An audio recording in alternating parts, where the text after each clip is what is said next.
ยังได้พวกอันนาคทองได้แน่เราผู้มาใหม่ก็ดีใช่ละ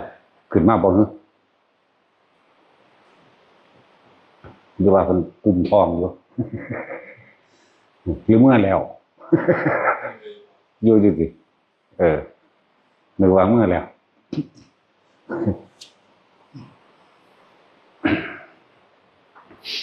น่ะอดเอาไม่ต้องเฝ้าหรอก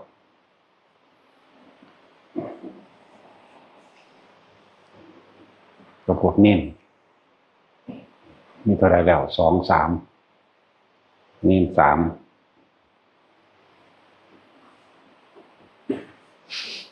คำว่าพระพุทธเจ้าตรัสรู้หรือว่าปัญญาทำความเข้าใจง่ายๆโหลดจะเป็นทำความเข้าใจยากปัญญาแปลว่ารู้ตามความเป็นจริงคำว่าปัญญาเนี่ยคือรู้ตามความเป็นจริงว่าสิ่งทั้งหลายทั้งปวงรูปรสกลิ่นเสียงสัมผัสอารมณ์ความรู้สึกในรูปนี่ก็บ่เที่ยงในนามนี่ก็บ่เที่ยงเรื่องว่ารูปกับนามเป็นของบ่เที่ยงเป็นของบ่จีรังยั่งยืนเป็นของบ่ได้แซ่อยู่จังซั่นสุขทุกข์ก็บ่เที่ยงคือรู้ตามความเป็นจริงว่าสิ่งใดสิ่งหนึ่งเกิดขึ้นเป็นธรรมดาสิ่งหนึ่งก็ดับเป็นธรรมดานี่หนึ่งเด้แต่ว่าเฮาบ่ขัดง้างบ่ขัดแย้งคือเฮามันยอมรับแบบซีโร่ลาบแบบบ่มีแนวคัดของค่าแล้วใจเฮาก็สงบลงแบบบ่มีอารมณ์ความรู้สึกกระเตื้องเวลาคนเว้าเรื่องใดก็ช่างนี่นึงเด้เฮาว่าปัญญาแปลว่าความรู้หรือว่ารู้ตามความจริงหรือเห็นตามความจริงรู้ตามความจริงเห็นตามความจริงแล้วก็ยอมรับตามความจริงจริงใจพี่เด้บ่แม่นยอมรับต่อปากแต่ว่าใจบ่ยอมเด้ยอมรับโดยความรู้สึกนี่บ่มีความขัดแย้งบ่ของบ่ค่าเลยเด้คำว่าปัญญาก็ดี คือตัดสรู้นี่คือตัดสรู้ความจริงนั่นแหละทุกคนเกิดมากะตายคนเกิดมาทุกข์หรือสุขล้วนแล้วแต่เกิดขึ้นจากการกระทำของตัวเองมีมาแล้วในอดีตจนถึงปัจจุบันก็ว่าไปนี่คือมันยอมรับแบบนี้ยอมรับบ่มีแนวขัดแย้งบ่มีแนวของบ่มีแนวค่านะ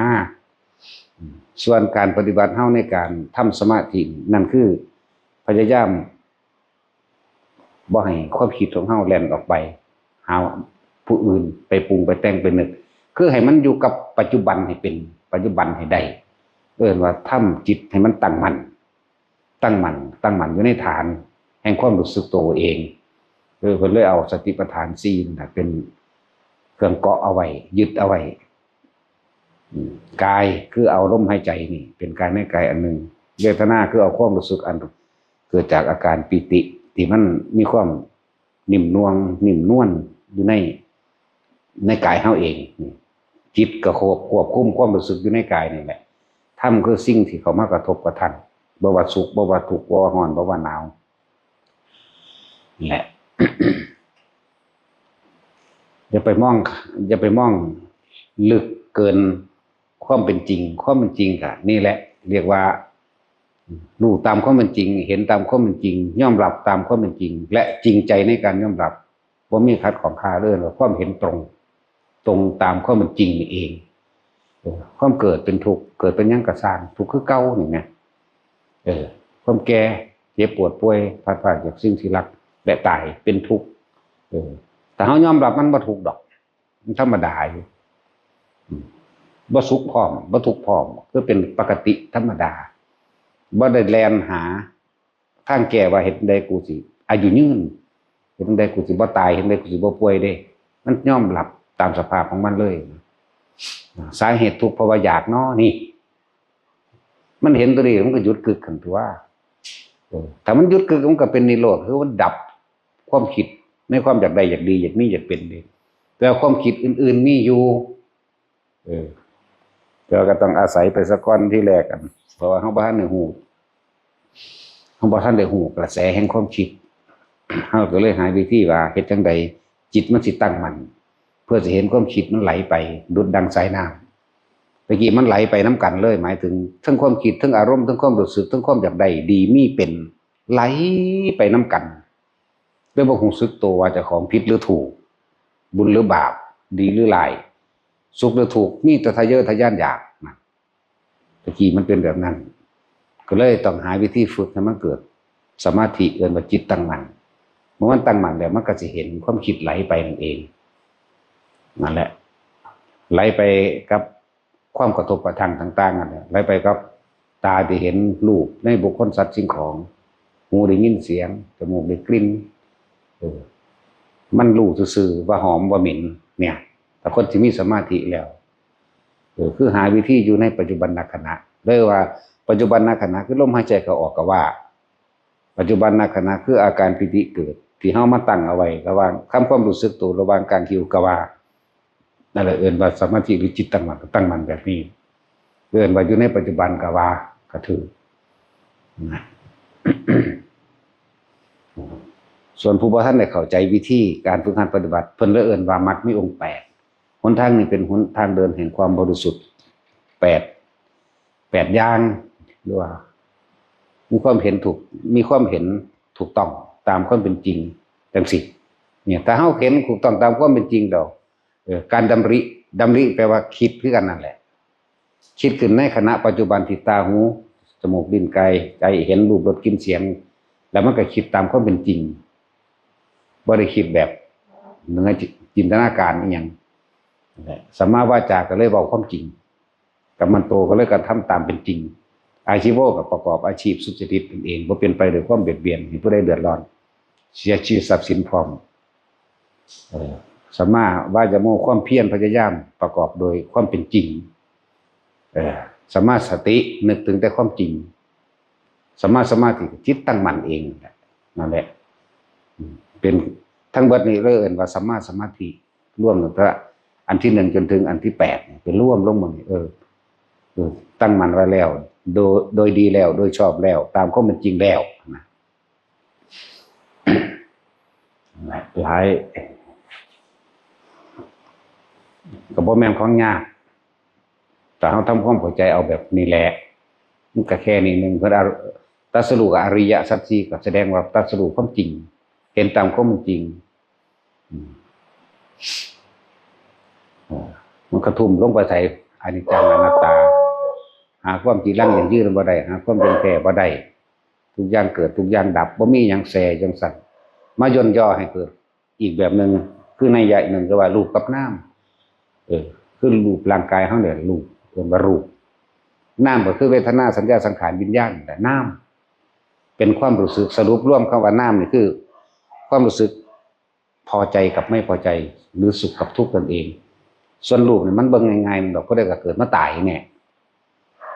สิ่งใดสิ่งหนึ่งต้นไม้ก็เกิดมาตายนั่นแหละช้างม้าวัวควายเกิดมาตายก็สิตายโดยวิธีใดก็ตามคือตาย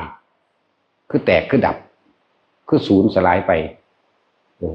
นี่ตัวนามก็คือตัวใจเอิ้นรูปกับนามความรู้สึกแต่เฮาบ่มีความรู้สึกในความสุขหรือทุกข์หรือใดดีไม่เป็นเพราะว่าเฮาเข้าใจเฮายอมรับในความบ่จริงบ่จีรังยั่งยืนยอมรับในสิ่งใดสิ่งหนึ่งเกิดเป็นธรรมดาสิ่งนั้นดับเป็นธรรมดาเวทนานี่นามความรู้สึกสุขหรือทุกข์หรืออุเบกขาก็สร้างหาความจีรังยั่งยืนบ่ได้มีแค่เกิดกับดับนั่นสัญญาหาความจีรังยั่งยืนบ่ได้เพราะแม่นว่าสิจำแซ่ได้แต่เดือนเดียวหลายเรื่องบางเรื่องก็จำบ่ได้ความคิดปรุงแต่งนี่หังแล้วเลยสังขารคิดแซ่อยู่เดือนเดียวก็บ่แม่นอีกคิดไปเรื่อยๆหามึงหยุดบ่ได้แต่ว่าในคิดนั่นถ้าคนรู้ทันแล้วบ่มีอารมณ์ความรู้สึกในคิดในความคิดวิญญาณมันก็รับรู้ความรู้สึกพอใจกับไม่พอใจแล้วก็จนถึงว่าอุเบกขาเวทนา3ต่อมาลึกเข้าไปได้หั่น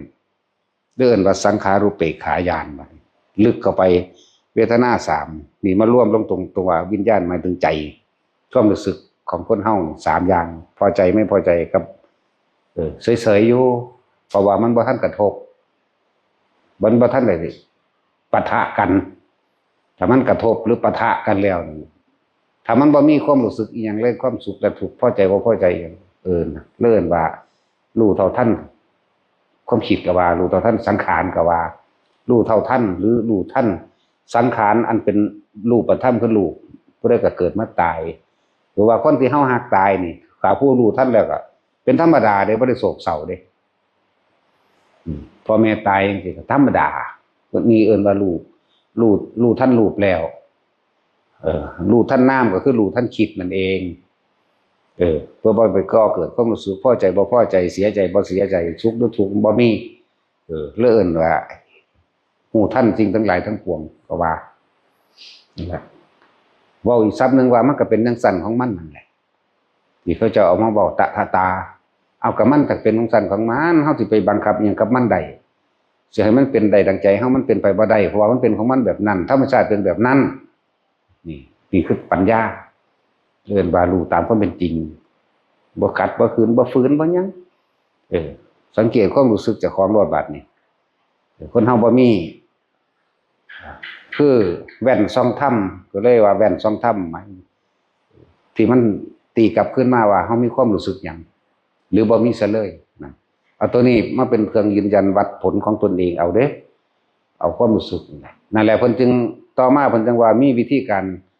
เฮ็ดสมาธิเพื่อให้เกิดจิตตั้งมั่นในปัจจุบันณขณะบ่ให้มันไหลไปอดีตอนาคตคนเฮาคิดถึงอดีตเบิดคิดถึงเรื่องเก่าๆคนเก่าๆคนใหม่มันบ่ทันได้พอดอกมันคิดบ่ออกดอกสังเกตเบิ่งคิดเบิ่งดีๆเด้อเฮาบ่คิดว่าเฮาสิพอกับผู้นี้ตะกี้แต่ว่าคิดอันแต่อนาคตเลยเป็นไปบ่ได้มันต้องคิดถึงอดีตซะก่อนมันจังปรุงแต่งไปปรุงแต่งไปก็ปรุงแต่งไปในอดีตคือหากคนผู้นี้อยากเป็นแบบนั้นแบบนี้กับคนผู้นี้ก็คิดไประวางแผนไปซื่อๆเด้เฮาบ่คิดได้ว่าเฮาสิมาพ้อผู้ใหม่เราเจอบ่พญาคอนคิดออกอยู่บ่ตะกี้เอาเจ้าย้อนหลังไปจัก10 ปีขึ้นหลังเจ้าคิดว่าจึงสิพ้อหลวงพ่ออยู่บ่นั่นคิดถึงอนาคตมันคิดเป็นอยู่บ่คิดบ่เป็นมันบ่ได้คิดว่าสิพ้อเด้แล้วมันสั่นแล้วก็เลยว่าคนเฮามันก็คิดถึงอดีตอันเก่าๆปรุงเรื่องเก่าๆเป็นไปแบบเก่าๆอยากให้เป็นแบบนั้นแบบนี้ดังที่เจ้าของอยากให้เป็นเลิ่นว่าอดีตกับอนาคตคือสิ่งเดียวกันไปคิดถึงเรื่องเก่าๆอารมณ์เก่าๆความรู้สึกเก่าๆนั่นแล้วเหมือนกันกับคิดถึงคนก็คิดถึงคนเก่าๆน่ะบ่คิดถึงคนใหม่ได้ดอกเอาบ่ได้คิดออกคนใหม่นี่ก็มันบ่ทันได้เห็นมันสิไปคิดออกจังได๋ตะกี้ว่าได้ว่าจะเห็นพญศิลป์ได้ล่ะเนาะมันคือเห็นสั่นมันสั่นแล้วจังว่าเฮาจึงเอาปัจจุบันอยู่ปัจจุบันวิธีฝึกการอยู่กับปัจจุบันคือการทรงฌานเจริญฌานบางคนก็อยู่กับลมหายใจบางคนก็อยู่กับอาการปิติปราโมทย์ท่านต้องการก็คืออยากให้ทุกคนอยู่กับความปิติปราโมทย์เพราะนั้นเป็นอาหารใจเพราะนั้นเป็นอาหารของหมู่พรหมทั้งหลายพรหมทั้งหลายย่อมกินอาหารอันนี้ปิตินี่แหละเป็นอาหารของหมู่พรหมแม่นเฮาสิอดข้าวอดน้ำไปมื้อเท่าใดก็สร้างถ้าเฮาฮู้จักตัวนี้แล้วนั่นมันบ่ได้อิดโรยอีหยังดอกเป็นธรรมดาหลายอันหลายอย่างดอกขนาดเรื่องของพระพุทธเจ้าม่านมาขัดขวางในหนทางบิณฑบาตของเพิ่นม่านปารานิมนั่นแหละผู้เก่านั่นแหละเพิ่นเป็นคนรูปร่างหน้าตาคมสันรูปรออยู่ตัวผิวค้ำเพิ่นนี่ทางไปบิณฑบาตมันฮู้อยู่ว่าคนในหมู่บ้านนั้นนารันทานั่นสิมารอใส่บาตรพุทธเจ้าแปลงเป็นเสือมันแปลงเป็นสิงโตมันแปลงเป็นควายปลามันมาไล่ชนคนแตกไปเจิงหนีแต่พระพุทธเจ้าเพิ่นก็บิณฑบาตเป็นปกติแม้นสิได้หรือบ่ได้ก็ช่าง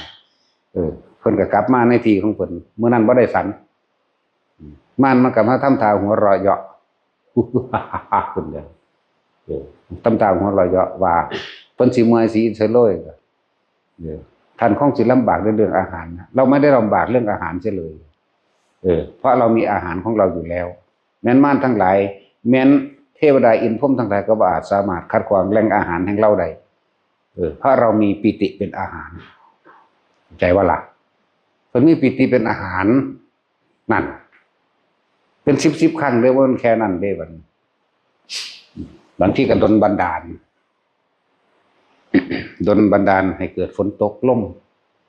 ฝนตกฝนลมคนก็ย่านฝนจะล่มหนีอยากว่าล่ะนั่นแหละแล้วพระพุทธเจ้าก็ว่าอ่อนเก้านั่นแหละเพราะเรามีอย่างปีติเป็น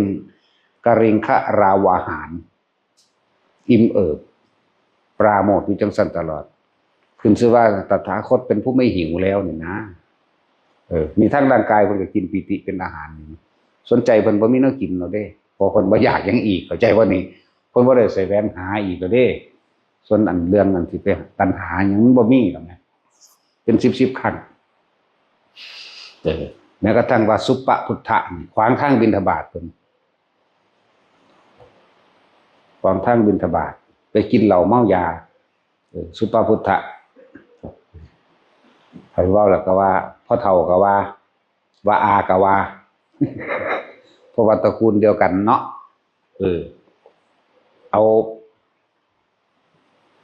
ก็เอากันเองนะ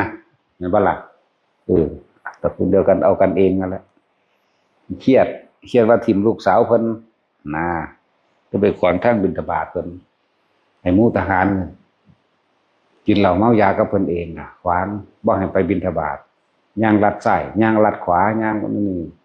ถึงเวลาเพิ่นกลับเพิ่นก็กราบเพิ่นก็ไปอยู่กับอาการปิติเพิ่นคือเก่าครั้งที่1ครั้งที่2ครั้งที่2เพิ่นเตือนเด้บอกว่าอันมหาบพิตรได้เฮ็ดจังซั่นเถาะนะโทษที่เกิดแก่ท่านเองเด้โทษอันใดคนพวกโง่ๆจังซี่มียศถาบรรดาศักดิ์และอำนาจวาสนามีมาถึงแล้วแต่ว่าบ่สมควรกับสิริอย่างเรา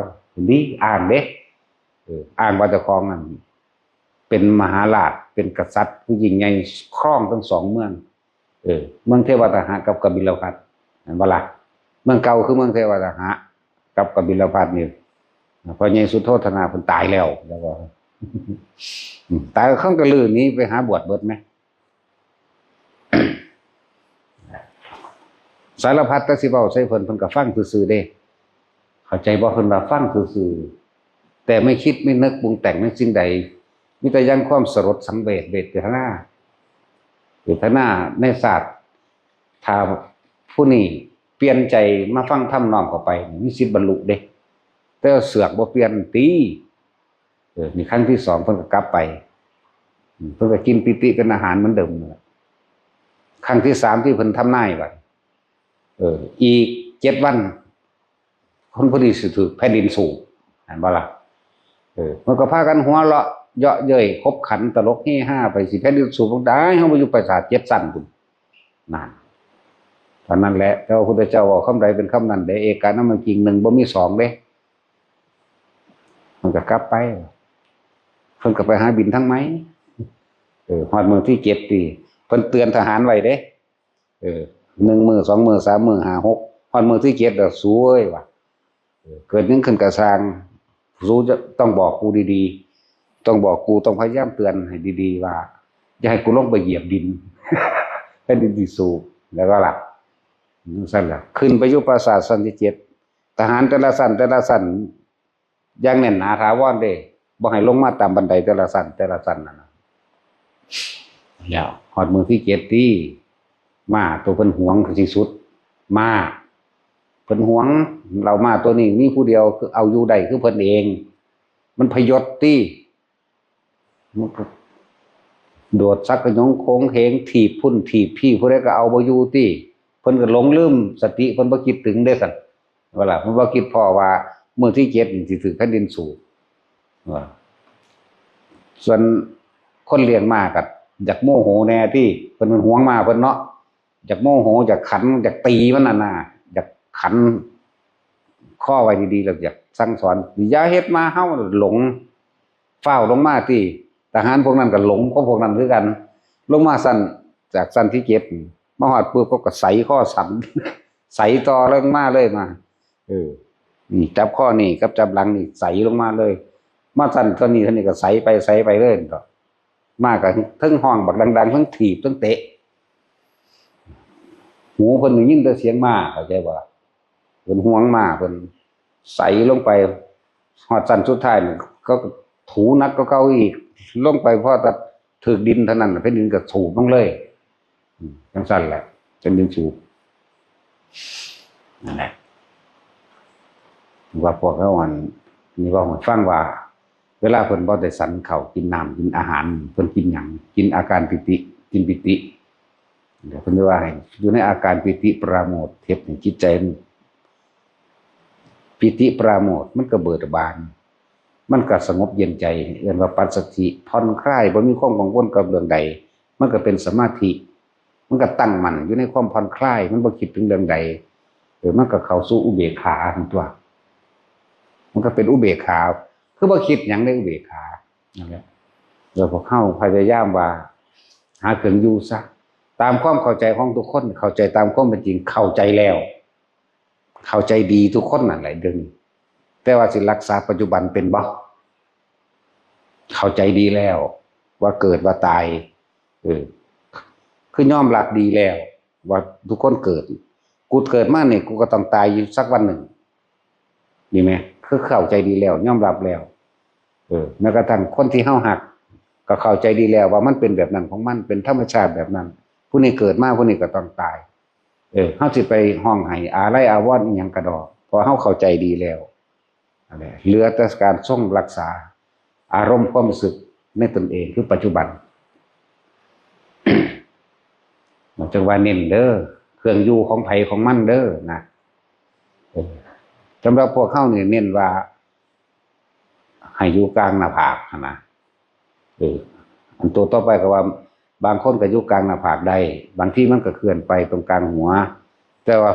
หลักสูตรฝึกเริ่มต้นของเข้าคือเอาไว้กับการคิ้วกลางหน้าผากซะก่อนส่วนนั้นก็ทำความรู้สึกตัวว่านิ่มน่วงเนิบหน้าไปกลางหัวหนังหัวเข้านี่เนิบหน้านะบางคนก็ซึมลงมาในระหว่างกลางสมองก็แค่รู้กับมันซื่อๆบ่ให้ไปนึกปรุงแต่งเอียงกับมันรู้สึกโตกับมันสติเฮาจออยู่ในหั่นแหละคือรู้นั่นแหละเห็นก็ว่ารู้ก็ว่าสติรู้สึกโตก็ว่าอยู่กลางสมองก็อยู่มันขึ้นมาบนก็อยู่ก็รู้บางคนมันก็มาระหว่างทำกลางอกแกรู้สึกโตในระหว่างทำกลางอกรู้สึกมันกันที่มันเนิบหนาบหรือน่วงกลางผิวน่วงกลางหัวแล้วมันก็มาน่วงเนิบหนาบการทำกลางระหว่างทำกลางอกของกว้างได้บ่ได้แคบบ่ได้น้อยนะอะไรก็แค่นั้นบ่ต้องไปคิดผ่านพายอิหยังใดๆทั้งสิ้น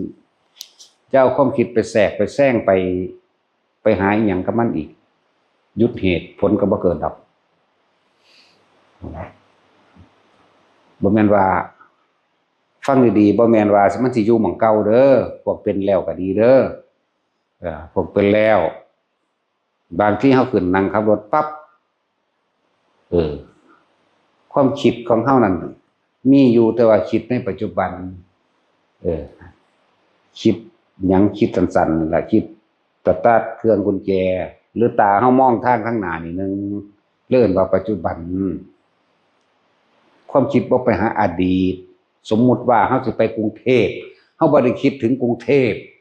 ทั้งที่มันสิเป็นทางไปภายหน้าเขาเอิ้นว่าอนาคตเป็นบ่โลกส่วนธรรมบ่ได้เอิ้นอนาคตเอิ้นอดีตความทรงจำของเจ้าเด่นความจำเจ้าเด่นเจ้าสิไปกรุงเทพเจ้าสิไปเฮือนอยู่กรุงเทพเข้าใจบ่นี่นั่นเอิ้นว่าอดีตเอิ้นว่าอดีตกับอนาคตคือสิ่งเดียวกันคิดออกว่าทักซี่กันถือว่าคือมึงสิมาบ้านมึงคิดฮอดบ้านมึงเป็นอดีตเด่นมันบ่แม่นอนาคตเด่นเข้าใจบ่นี่ตัวเจตนาตัวจิตตัวคิดพี่เด้เข้าใจบ่นี่พี่แต่ว่าบัดนี้เฮานั่นบ่ต้องไปมันเป็นธรรมดาของมันอยู่แล้วว่าเฮาสิเมื่อบ้านเฮาจักบ่ล่ะเฮาสิเมื่อบ้านแต่ว่าเฮาบ่ได้คิดถึงบ้านนี่เฮาคิดถึงทางเฮาสิเบิ่งอยู่ข้างหน้าเฮานี่ตาเฮาเบิ่งทางข้างหน้าเบิ่งกระจกมองซ้ายมองขวานี่มองหลังนี่มองไปข้างหน้าที่ท่อนี่มันสั่นอยู่แค่นี้ความรู้สึกอาการปิติมันก็เกิดขึ้นระหว่างกลางคิ้วกลางหน้าผาก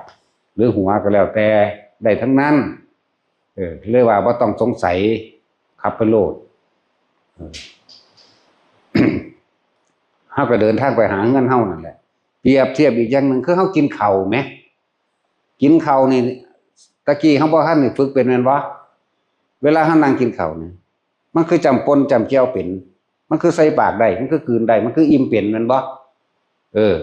แต่ว่าความคิดมันบ่อยู่ในปัจจุบันนี่แหมเข้าใจบ่ล่ะแต่กินนั่งกินข้าวคิดถึงงานกินข้าวอยู่น่ะคิดถึงผู้นั้นคิดถึงผู้นี้คิดถึงลูกเต้าเล่าหลานคิดถึงไห้ถึงหน้าคิดถึงสัตว์เลี้ยงดิแล้วมันก็กินได้อยู่สัตว์มันเป็นความเคยชินของปกติมันแม่นบ่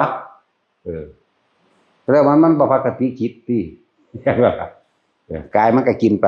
อิ่มไปความรู้สึกมันก็บอกว่าอิ่มเอาเองอยู่ตัวบ่ได้กำหนดคำบ่ได้หยังแต่ว่าบ่มีวิญญาณอยู่ในกายหรือว่าบ่มีความรู้สึกอยู่ในกายเจ้าของเองมันหนีออกจากกายแล้วไปมีความรู้สึกเป็นห่วงคนนั้นคนนี้ตามความคิดตามที่มันคิดถึงอาจจะว่านี่ไปมีความรู้สึกเป็นห่วงสวนยางเหมือนว่าล่ะเป็นห่วงสวนยางสวนมันสวนอ้อยเป็นห่วงสิไปให้อาหารปลาหรือเลี้ยงไก่เลี้ยงหยังก็ว่าไปเป็นห่วงรถห่วงสัญญาเจ้าของที่คิดถึงนั่นแหละนี่แหละจังว่าเพิ่นจังว่าให้อยู่ในปัจจุบันผู้ใดอยู่ในปัจจุบันใดนะมันก็จบแล้วล่ะมันบ่ได้บ่แม่นเรื่องลึกลับซับซ้อนต้องไปรู้เห็นสวรรค์นรกอิหยังเด้จะไปรู้ตอนนั้นจังซั่นมันซ่าคือหยังนี่มันธรรมดาเด้ตั้งแต่คนเห็นกันซุมื้อนี่ก็คิดบ่หวาดบ่ไหวแล้วนี่อันเรื่องปกติซุมื้อนี่ได้ฟังเรื่องนี้สว่าสิลงตัวได้สว่าสิทิ่มได้สว่าสิลืมได้แถมก็มีคนมาเว้าปะทุขึ้นมาอีกนี่หูยินอยู่ในอันเรื่องธรรมดาที่เฮาเห็นกันอยู่เดี๋ยวนี้ก็ดีเข้าใจบ่นี่ตาเฮาเห็นกันอยู่เดี๋ยวนี้ก็ดีก็พอแห้งแล้วจะไปเห็นอีหยังลึกลับซับซ้อนอีหยังจังซั่นเข้าใจบ่ล่ะมันเพิ่มขึ้นซ้ำตัวบ่ต้องไปอยากเห็นดอกสวรรค์นรกอันนั้น ผู้เห็นมาก่อนแล้วมันนายคือหยังไงเด้เข้าใจบ่ล่ะตั้งแต่จดจำเรื่องคนผู้นั้นผู้นี้เป็นตาหักเป็นตาสร้างกับคนผู้นั้นผู้นี้ในปัจจุบันกับหมูกับหมาผู้นั้นผู้นี้มันก็พอแห้งแล้วยังจะไปจดจำเรื่องอันนั้นอีกมันว่าล่ะเพิ่มคือมันยังหลายแท้นะแล้วแบบปฏิบัติง่ายๆสบายๆสุขวิปัสสกะเนี่ยดีที่สุดละเนาะไม่ต้องไปหูเห็นสวรรค์นรกบ่ต้องไปรู้ความคิดคนอื่นดอกหูมันยากก็ได้รู้ความคิดคนอื่นเนาะมันจะไปอธิบายเขาเข้าใจได้เนาะเขาบ่รู้ว่าเฮารู้นั่นแล้วทั้งสั้นแล้วถ้าเห็นสวรรค์เห็นนรกบัดเอาเสือกไปเห็นญาติเจ้าของตกนรกเหงาแล้วบัดเศร้าได้บัดแน่เศร้ากังวลสุว่าเป็นคนที่เฮาเคารพนับถือไปเห็นนั่นปู่ย่าตายายลุงป้าอาอาวเดี๋ยวเคารพนับถือครูบาอาจารย์เฮาเคารพนับถือนี่โอ้ยตกนรกน่ะเศร้าว่าบัดทั้งสั้นแล้วบ่ต้องเห็นดอกเพราะว่าเรื่องของกรรมมันมีผู้ใดแก้ไผได้แก้กันบ่ได้ตัวเองสิไปคิดแก้แนวใดนั่นบ่ล่ะจังซี่แหละไปแบบสุขวิปัสสกะวิปัสสกะก็รู้ตามความเป็นจริงรู้ตามความเป็นจริงรู้แบบสบายๆเริ่มว่าสุขวิปัสสกะวิปัสสนาก็รู้ความจริงนี่แหละมีหยังล่ะดูตามความเป็นจริงเห็นตามความเป็นจริงยอมรับความจริงบ่ขัดบ่ขืนบ่ฟักบ่ต้านบ่ท่านว่าทุกสิ่งทุกอย่างมันเป็นของมันแบบนั้นธรรมชาติเป็นแบบนี้เกิดตายเท่านั้นอีหยังก็บ่กี่ลักอย่างอื่นจากอย่างเวทนาสัญญาสังขารวิญญาณนี่เรื่องของนามมันก็เป็นของมันแบบนั้นบ่ดึงเข้ามาอยากให้มันเป็นดังที่ตัวเองอยากให้เป็นเรื่องว่ารู้อยู่กับปัจจุบันฮ้อนในปัจจุบันก็อาบน้ำมันก็เย็นทั้งตัวแม่นว่าซั่นหนาวก็หาผ้ามาห่มหิวก็หาให้มันกินบ่ต้องบ่ท้ายก็ไปห้องน้ำนี่แม่รู้ในปัจจุบันไงบ่แม่นเด้อันจักยามใดแม่มันสิหนาวดอกถ้ามันร้อนหลายนั่นพุ่นมันไปอดีตแล้วก็อย่าว่านี่คิดถึงล่ะมันอยากเอาหม่องหันมาใส่หม่องมันร้อนมันสูญเนาะนั่นแหละจึงบอกว่าวิปัสสนาก็รู้ตามความเป็นจริงนี่แหละบ่ต้องไปลึกลับอีหยังมากมายดอกแต่เฮารู้เข้าใจง่ายๆแบบนี้แล้วเด้อนั่นแหละบ่ต้องก็อภิญญาหยังดอกผู้คนเก่งๆก็ตายเบิดแล้วล่ะเนาะแต่มันยังอยู่ก็เห็นทันทั่วปานนี้ เห็นว่าแต่สิเอออยากไปรู้คิดใจผู้อื่นคนอยู่ในนี่คิดบ่คือกันบ่มันไปกลุ่มผู้อื่นคิดคือเดียวกันมันได้บ่เนาะโอ้มันคิดกับกูเนาะอีห่านี่เขาว่าเด้เนาะมันสู้ว่าผัวกับเมียมันรู้จักใจกันเนาะรู้จักว่าสู้ว่ารู้ความคิดกันเบิ่งแล้วมันมักบักนั่นทั้งผัวศูนย์ปึ๊บล่ะแต่ว่าทั้งภาคกายภาพอยู่นำกันคือหักกันแต่ว่าทั้งใจมันปั่นไปทางในเนาะแม่นบ่ล่ะแท็กซี่ป๋าเลยเห็นบ่อีห่างบ่ซื้อกับกูก็ว่าเด้แต่ว่าความอยู่นำกันอยู่เนาะแต่ความคิดไปทางในนี่นะยากคือหยังได้จะไปอยากรู้เถาะ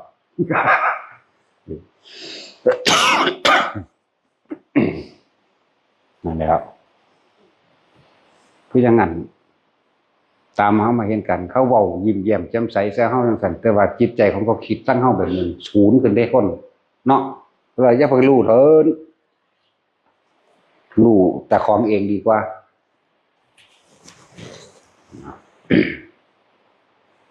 ของเฮาเคยรู้มาแล้วนะกัน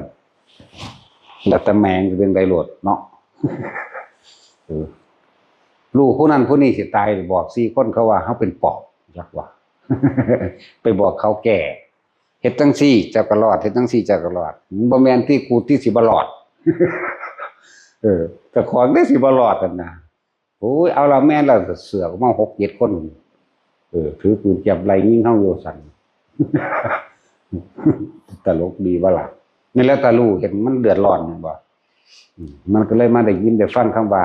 พุทธเจ้าว่าเพิ่นบ่ให้ไปทำนายดูก่อนภิกษุทั้งหลายพวกเธออย่าชอบประมาณในการบุคคลเพราะการประมาณในการบุคคลย่อมนำทุกข์มาให้แก่พวกเธอผู้ภายหลังมันแม่นของเพิ่นเด้พยากรณ์นั่นแหละฮู้นั่นแหละฮู้ว่าเขาสิเป็นจังซั่นจังซี่ไปบอกเขาวางซั่นจังซี่นั่นแหละเจ้าสิบ่ตายจังบ่ผู้นี้มื้อนี้มึงไปบ่ไปยิงหนูได้บ่มื้อนี้เขาวัดให้ได้บ่ไปบอกเขาเด้เป็นหยังมึงสิตายเด้ไปบอกเขาเห็นบ่ล่ะมันก็เสือกไปยิงหนูคือเก่ามันมันยิงหนูสอดแจ้งมันกลับมามันก็ดังไฟขึ้นมันก็ลวกขนหนูลกคุณเขาเรียกเหี่ยวแตกออกตีนยันทวนใส่กองไฟสักอย่างเงี้ยเขานั่นเป็นคือเฮาเห็นเบิดอันนี้บ่ต้องไปเลี้ยงงัวเด้อเจ้าสิตกโคตรบางหันบางสิเจ้าสิตายแบบนี้ก็ไปบอกเขาว่าล่ะเท่านั้นแล้วแมงบั่นสากลากมาแล้วเฮ้มันเหมือนกับเพิ่นเบิดโลดนั่นแหละเฮาก็บอกแค่4 ศพนั่นแหละแต่ว่าเลยนั่นไปอีกก็มีอยู่ดอกว่าก้อนหน้านั้นเขาลักเงินกันแล้วกระเป๋าเงินกันมันเสือกไปรู้ที่บอกเขาที่รู้จักว่าล่ะบักนั้นเอาไปมันเอาไว้หม่องหันเสือกไปเอาอีหลีแม่นอีหลีติเขาก็บ่ได้ว่าสิอีวายยังเฮาดอกเขาย่องเฮารู้จักว่าล่ะโอ้ยอาจารย์แม่นเด้มันสิมีหูทิพย์ตาทิพย์แล้วซั่นแม่นติรู้มาหาเฮาเป็นน้ำมึงกันแล้วนั่นสูนั่นรอดได้ของขึ้นแต่กูสิตายจักว่าล่ะเขาแค้นนั่นแล้ว ใบทะเบียนบ้านหายก็บอกท่องหายก็มาหาเฮาอันกระเป๋าหายก็มาหาเฮาไผลักของไปก็มาหาเฮาตายละกูนั่นน่ะอยู่บ่ได้ละบาดแล้วบ่รู้หยังดีกว่าจังซั่นเนี่ยอันนี้เว้าเรื่องจริงเป็นผู้เขาฮู้จักนำเฮาเขาก็หัวอยู่หั่นจังซั่นแล้วกูบ่รู้หยังดีกว่าบ่จักแล้วโลดจักว่าคือจักก็ได้ตัวยากหยังเนาะนั่นแล้วเกิดกลายเป็นการก่อเวรก่อกรรมโดยบ่รู้สึกตัวอีกเพราะมันเหมือนความเพิ่นนั่นแหละที่เพิ่นว่าบ่ให้แสดงอภินิหารเพราะว่าคนเฮามันมักง่ายมันบ่ได้เฮ็ดหยังเอาเองมันพึ่งพาตัวเองบ่เป็นเกิดจังขึ้นมันสิแล่นมาหาผู้นั้นแหละมันนั่งบ่แม่นแล่นมาหาธรรมะเด้บ่แม่นว่าฟังธรรมปฏิบัติแบบใดจังสิได้บรรลุแบบนั้นแบบนี้มันบ่ว่าจังซั่นติโอ้ยท้องเหี่ยแล้วจักไผเอาไปเสือกปากบอลที่บักนั้นเอาตัวน่ะมันเอาไปจำนำอยู่หั่นตัวเอาไปจำนำอยู่หั่นอยู่นี่นะ ว่าเขาก็แกล้งตำรวจเอาอีหลีมันเสือกแมนอีหลีพี่ นั่นแล้วหลายเทื่อหลายอย่างก็ดอกเดี๋ยวนี้เศร้าแล้วบ่รู้จักแมงยังจักอย่างก็ดีที่สุดกูบ่รู้แล้วก็แล้วดอกกูบ่รู้แม้กระทั่งว่ากูเป็นไผพร้อมก็แล้วดอก กูบ่รู้ว่ากูเกิดกูสิตายกูจะสิไปไสกูก็บ่รู้กูบ่ฮู้หม้องกูไปก็แล้วเลยสบายเนาะจังซี่เดี๋ยวคือมาถามจะฝึกอภิญญายังไงเนี่ยกูบ่รู้ กูบ่ได้ฝึกมันเป็นเอาเองเป็นแต่เป็นเด็กน้อย2-3 ปีนึงได้ล่ะมันอยู่ซ่านน้ำมันก็เป็นได้ล่ะมันซั่นแล้วฮ้อนแมงแท้ไปนึกถึงฝนเก่าๆเสือกตกอีหลีนั่นเป็นมันก็เป็นของมันเองไหมจังซี่แล้วแหละอำนาจสมาธิมันสามารถทำได้ทั้งนั้นครับเรียกว่าอำนาจสมาธิเมื่อจิตมันตั้งมั่นมันบ่ฟุ้งบ่ซ่านแล้วเฮาสิเพ่งไปทางใดจุดไปนึกไปทางใดก็ได้ทั้งนั้นแหละแต่สินึกไปหยังเลยจักสิให้มันเป็นแบบนั้นแบบนี้หยังของเฮามันบ่ได้มีความอยากได้อยากเป็นหยังแหมมันก็เลยซื่อๆเฉยๆอยู่ตัวพูน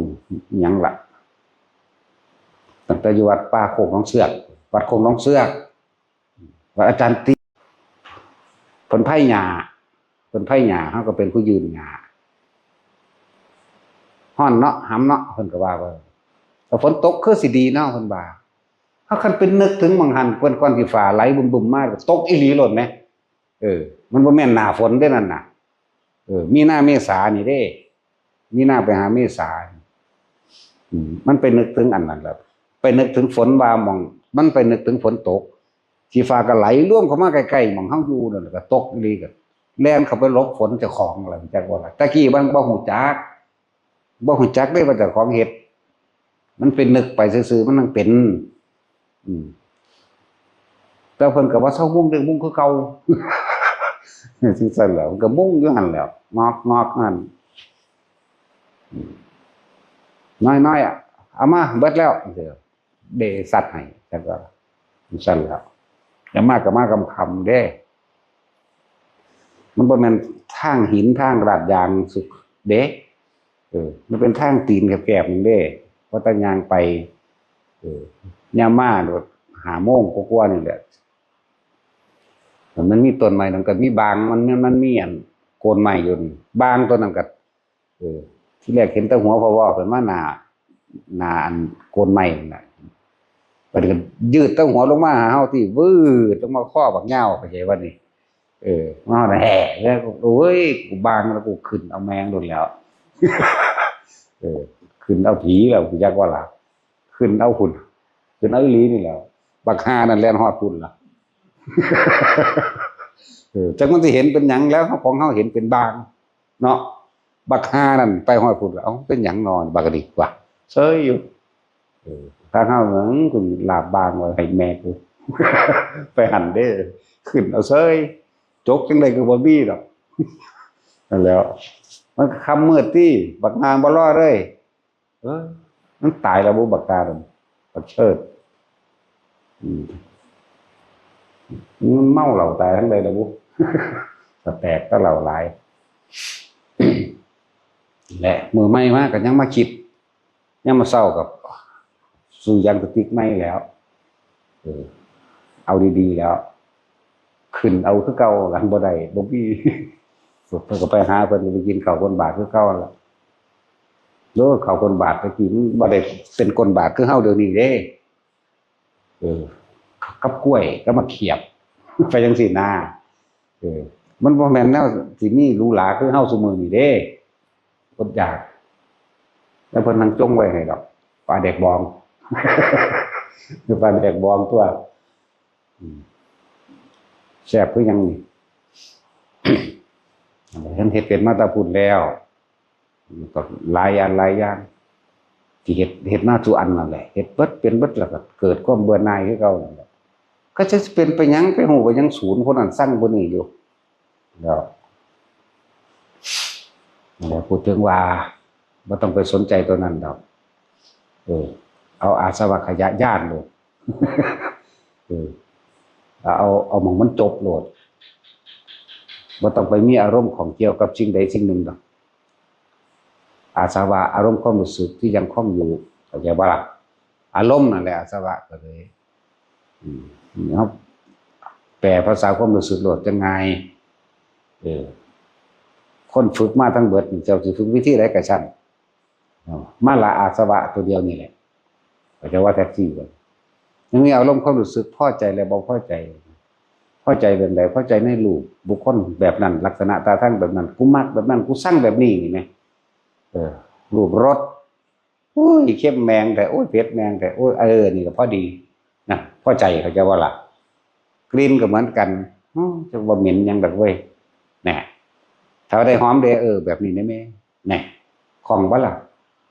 ลงความรู้สึกที่พอใจในรูปในรสในกลิ่นในเสียงยังเอาเปรียบง่ายๆคือเสียงเพลงนั่นแหละเนาะเพลงในมวลเด้คือเพลงคลื่นมวลเนาะหลังว่าจังใดวะไปให้ฉันดูแลหัวใจของเธอได้ไหมนะวางสิบ่าวปากเท่าแล้วก็ฟังมาอีหามกูยังวัยรุ่นอยู่ได้ดูแลเธอสุขใจเท่านั้นก็พอนะแล้วก็ว่าสู้ขาเลยก็มันสั่นแล้วนี่แหละเอิ้นว่าความยังมีอารมณ์ความรู้สึกในความคล่องเกี่ยวอยู่ในรูปในรสในขนาดเพลงฟังบ่รู้เรื่องมันก็ยังมีความพอใจเนาะจินกับกังฟูไฟติ้งอย่างซันเด้แม่นว่ากับจินหรือโกสั่งพลังกับจินก็เลยอเมริโกนะแต่ว่าบ่จักซื้อมันแต่เปิดมาหูรถเนาะจังซี่แล้วรุ่นใหญ่เด้จักว่าพวกนี้พวกเพลงอันหยังละบ่จักซื้อแต่ว่าแปลก็บ่ได้พร้อมมันขันมักอยู่เด้เนาะหลายเพลงอยู่ดอกแต่บอกว่าถ้าเปิดแต่ว่าถ้าเราซื้อมันบ่ฮู้จักมาเพลงฝรั่งมาได้ตัดสินเนาะพวกกังฟูไฟติ้งว่าโอ้ยคือจักว่าเพลงฝรั่งรุ่นนั้นพวกอเมริโกงพวกนั้นหลายอย่างแต่ว่าดัชอินเดวินบังจักเนาะมึงบ่ทันเกิดดอกแท็กซี่มึงสิมาใส่หัวหยังพุ่นบอกกับตัดสินพุ่นรุ่นเฒ่าอย่างนั้นแล้วแต่ว่ารุ่นใหม่ๆก็บ่รู้จักคือกันรู้จักว่าคลื่นนี่มันต้องลบสิ่งที่มันมีรอยขีดรอยฟกรอยช้ำจากว่าคลื่นให้มันเรียบจักว่าล่ะแล้วรู้จักแต่ว่าจริงเนาะคนที่เจ็บปวดซ้ำมาแล้วเขาจะเป็นคลื่นลบรอยซ้ำจากว่าเขาจะรักษาให้เธอมีความสุขเท่านั้นก็พอ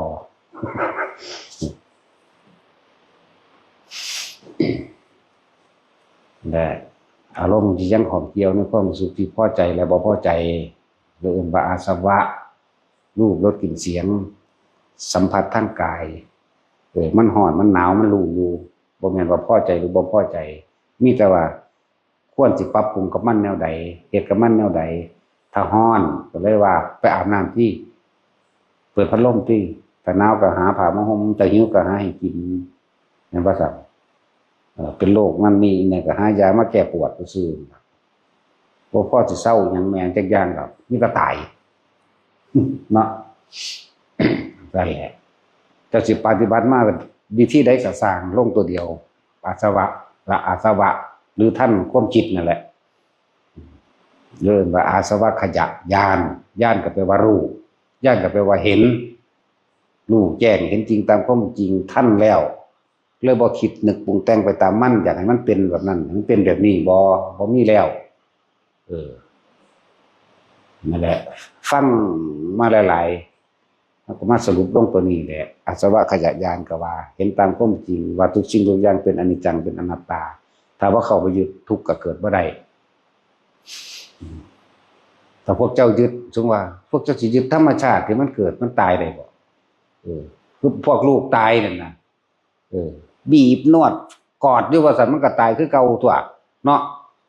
ตายก็ให้น้ำมันซึมเศร้าไปน้ำมันคือลูกอีเอเนี่ยมันตายอยู่นั่นบักฮานั่นเลยมันน่าสิตายแต่โดนแล้วมันอยู่ว่าแมงยังโดนเดี๋ยวผู้สาวว่ามีประโยชน์เนาะแต่ว่ามันก็หักของมันเด้กูบ่หักแล้วกูอยากยิงถิ่มแต่โดนหรอก เกิดมาบ่มีประโยชน์ขายยาบ้ามาตั้งสมัยใดจนมาก็ออกไปแล้วก็ไปขายอีกก็ไปกินอีกอยู่โอ้ยก็กิมมี่ว่านั้นจักยามใดแมงสิตายแล้วบักฮานก็เลยเนาะชาวบ่มีประโยชน์แม่ยายสีก็หักคือเก่าแหละลูกแม่ยายสี อันนี้ก็มีแต่เอาความจริงได้มาเว้านี่บ่ได้เอาความปลอมเด้นี่มันก็มานี่แหละมันก็กลางอยู่นี่แหละไล่มันหนีแล้วบักลูกอีเอบอกมันตายเมื่อกี้ก็ทั้งนั้นแหละบ่ให้มันอยู่ซ้ำไล่มันหนีแม้มันกลุ่มอยู่มันก็อยู่บ่ได้ดอกมันญาติผี กลับไปพุ่นก็ไปตายซะตายซะยังแล้วบักหามันหาสร้างความเดือดร้อนวุ่นวายกับโลกเนาะมันก็ฟังอยู่หั่นแหละมันเครียดแล้วมันผูกคอตายซะยังบ่ยากเนาะ จังซั่นเด้บอกแต่ตัวจริงมันเด้อบ่ได้เว้าได้อันเทียบนั่นเทียบนี่โดยยกตัวอย่างแบบบ่เป็นความจริงบ่เว้าเด้เอาความจริงเด้นี่นั่นแหละอยู่กำนันแล้วแต่มึงสิกำหยังแล้วโอ้จะกำนันแม่งแบบว่ากำนันบ่มีเงิน ลูกตายก็เฮ็ดจังก็บ่เป็นโอ้ยมันเป็นหาแม่งตามสัตว์มาเอาแม่ยายนางไปอยู่ สั่นแล้วนั่นแหละแต่ว่าพวกเขามันฝืนธรรมชาติได้บ่พวกเขาคือบ่ยอมรับกับมันแบบบ่มีข้อแม้ไงบางคนก็ลูกตายก่อนก็มีตัวอยู่ในนี่ก็เลยบ่อยากให้มันตายจะคนเดียวไปก็ดีเนาะแต่ว่ามันก็เป็นของมันแบบนั้นกรรมเป็นเรื่องที่มันสร้างมาเองบ่แม่นเรื่องที่เฮาจะไปจัดการหยังได้แม่นเฮาฟังธรรมพุทธเจ้าล่ะเพิ่นก็เป็นแต่เพียงผู้บอกทางให้เฮาซื่อๆเด้เพิ่นบ่ได้เฮ็ดให้เฮาได้เด้เพิ่นรู้เบิดทุกอย่างนั่นแหละแล้วเพิ่นก็บอกตามอุปนิสัยของไผของมันบอกไปตามประสบการณ์ชีวิตแวดล้อมคนเป็นอยู่ของไผของมันผู้นี้ปฏิบัติแบบนี้เด้อผู้นี้เฮ็ดแบบนี้วางใจแบบนี้เฮ็ดแบบนี้เด้อฝึกหัดแบบนี้เด้อเดี๋ยวจักแหละหลายอย่างอยู่ดอกทำความเข้าใจยอมรับความจริงนึงเด้คำว่าดูธรรมเห็นธรรมก็เลยหรือดวงตาเห็นธรรมก็ว่าทำความเข้าใจตามความจริงของธรรมชาติมีความเกิดธรรมดาดับธรรมดาตายธรรมดาแล้วเท่านี้นึงเด้เขาบ่ได้ให้ผู้ใดน้ำไผง่ายๆเด้ ให้น้ำอยู่ลงตามันเป็นเราเองอันนี้นั่นแล้วให้น้ำอยู่ลงตาญาพ่อใหญ่ญาแล้วก็หลวงตาทั้ง3คนฉะนั้นแหละหลวงตาบัวมันทั้งเป็นของมันขึ้นมาเอาเองโลดสะอึกสะอื่นขึ้นมาโลดแต่ว่าบ่เพิ่งใครเห็นดอกพอไปรี ไปรีนะนั่นแหละมันเป็นของมันอันนั้นมันบ่ได้ตั้งใจว่าสิให้ดอกมันเป็นของมันนั่นแหละสลดสังเวชมันสะเทือนบอกว่าถูกแต่ว่าแต่ละคนเข้าใจดีแล้วบอกแบบนี้ว่าเขาว่ารู้ธรรมเห็นธรรมก็รู้ตามความเป็นจริง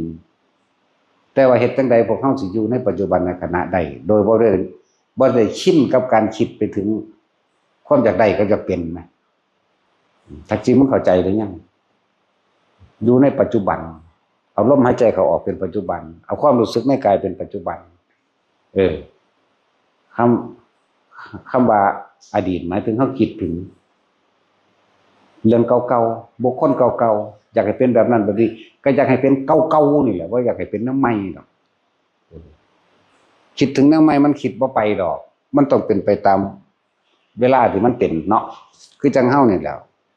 มึงคิดว่ามึงสิฮอดมื้ออื่นอยู่บ่เนาะกูบ่ได้คิดว่ากูสิฮอดมื้ออื่นเด้กูก็คิดบ่ออกคือกันว่ามื้ออื่นเป็นจังไดนอกจากตื่นขึ้นมาแล้วจังไปแต่บ่ตื่นก็แล้วเลยเด้กูหังบ่อยากตื่นอยู่แล้ว เนี่ยเห็นบ่นี่มันอยากแบบนี้อยู่มันก็ยังบ่เป็นให้นี่ปึ๋งขึ้นมาเมื่อใดเนี่ยโอ้ยกูสั่นศูนย์โลดตื่นมาหาแมงบ่จังว่าอยู่ บ่อยากตื่นจังเม็ดเด้อยากแล้วไปเลยอยากว่าง่ายๆเนี่ยอยากแบบนี้ก็ยังมันยังบ่เป็นให้เฮาเนาะสั่นแล้วจังว่าคำว่าปัจจุบันเพิ่นเลยให้พวกเฮาทำสมาธิเรียกว่าจิตตั้งมั่นมาตั้งมั่นแล้วเพิ่นเลยหาหลักสูตรว่าสติปัฏฐานอย่าหนีออกจากฐานที่ตั้งแห่งจิตฐานที่ตั้งแห่งการกระทำอย่างลงอย่างมั่นคงก็ว่าไปเรียกว่าสติปัฏฐาน4สติแปลว่านึกถึงปัฏฐานคือตั้งมั่นหรืออย่างลงอย่างมั่นคงในกายในเวทนาในจิตเวทนากายเวทนาจิตเดินว่าอย่าเอาความรู้สึกออกจากกายพอใจกับไม่พอใจบัดนี้มันไม่มีความรู้สึกอยู่นี่ถ้าเฮาเอาความรู้สึกออกจากกายหมายถึงว่าเฮาคิดไปแล้วคิดถึงหาผู้นั้นพุ่นไปพอใจกับบ่พอใจอีนั่นอีนี่ล่ะแม่นบ่ล่ะนี่เอิ้นว่าบ่แม่นบ่มีความรู้สึกในกายบ่ฮู้จักว่าเจ้าของบ่มีวิญญาณทำได้นั่นจักบ่วิญญาณคือตัวรับรู้ความรู้สึกมันบ่ได้รู้ความรู้สึกในเจ้าของเองซ้ำพูด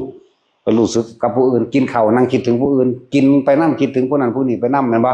นั่นแหละเอิ้นว่าบ่มีความรู้สึกอยู่ในกายแต่คนที่มีความรู้สึกในกายมันจึงเป็นสมาธิเนี่ยนวงอยู่นี่แหละอันนี้คือหลักสูตรของเฮาตั้งแบบนี้ผู้อื่นๆเพิ่นฝึกแบบใดก็บ่รู้แต่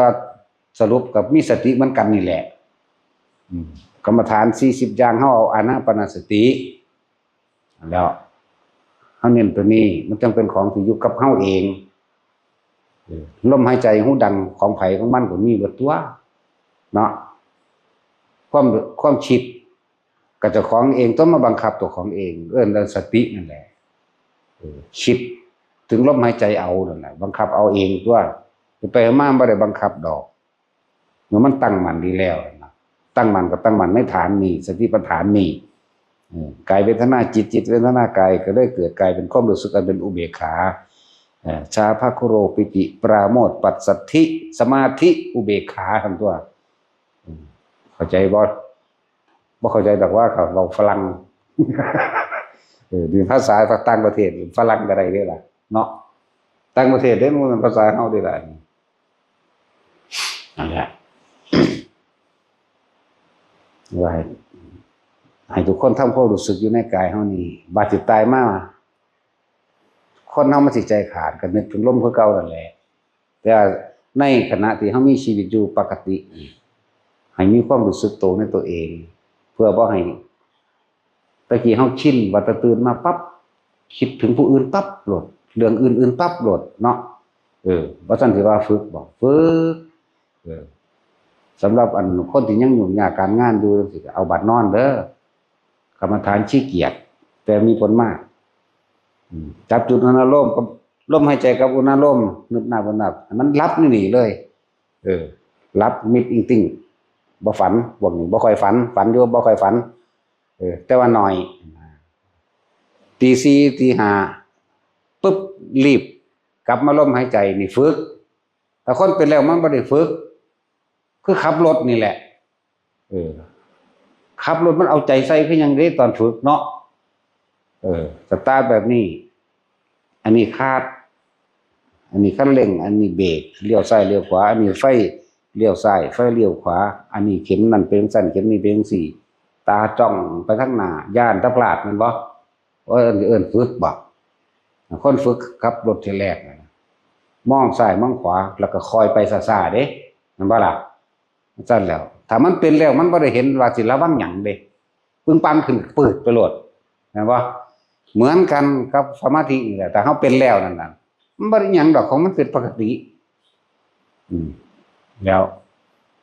แม่นคุยกับคนมีความคิดอยู่นี่มันก็บ่มีอารมณ์ตามสิ่งที่คิดไปเด้